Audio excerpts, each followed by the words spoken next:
नमस्कार मित्रांनो, आज आम्हाला जायचं होतं अकोल्याला आणि आम्ही तिथल्या एका प्रसिद्ध मंदिरात दर्शनासाठी गेलो होतो.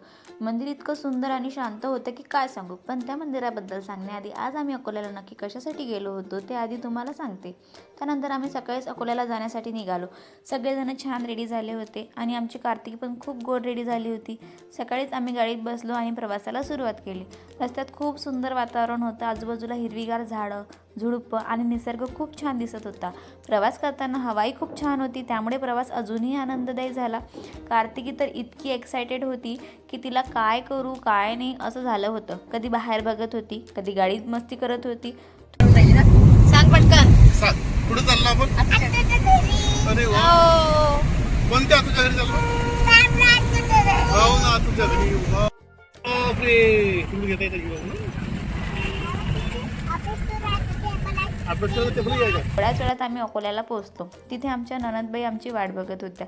त्यांच्या लग्नानंतर आम्ही पहिल्यांदाच त्यांच्या घरी जात होतो, त्यामुळे सगळ्यांनाच खूप आनंद झाला होता आणि छोटंसं गेट टुगेदर झालं. त्यानंतर जेवणाची तयारी सुरू होती. सगळं जेवण जवळजवळ तयारच त्यांनी करून ठेवलं होतं, फक्त गरम भजे काढायचे बाकी होते. मग मी लगेच भजे काढायला घेतले आणि ननदबाईंनी ताटावाडाची तयारी केली. थोड्याच वेळात सगळ्यांनी एकत्र बसून छान जेवणं केली. घरगुती जेवणाचा स्वाद वेगळाच असतो. सगळ्यांनी मनसोक्त जेवलो. जेवण झाल्यानंतर आम्ही सगळ्यांनी छान गप्पा मारल्या, जुन्या आठवणी काढल्या आणि खूप हसत खेळत वेळ कसा गेला कळलंच नाही.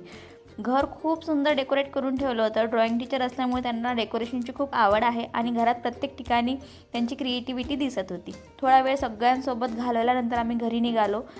पण आमचा आधीचा प्लॅन ठरला होता की मंदिरात जायचं, त्यामुळे निघताना आम्ही आधी मंदिरात जाण्याचा निर्णय घेतला. मग आम्ही अकोल्यातील सालासर बालाजी मंदिरात दर्शनासाठी गेलो.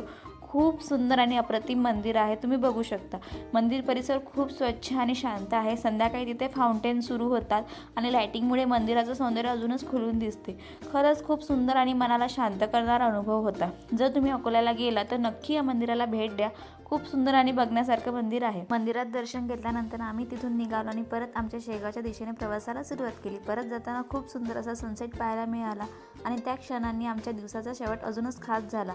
असा होता आमचा दिवस. तुम्हाला व्हिडिओ कसा वाटला ते नक्की कमेंटमध्ये सांगा. व्हिडिओ आवडला असेल तर लाईक करा, शेअर करा आणि चॅनलला सबस्क्राईब करायला विसरू नका. तोपर्यंत बाय बाय.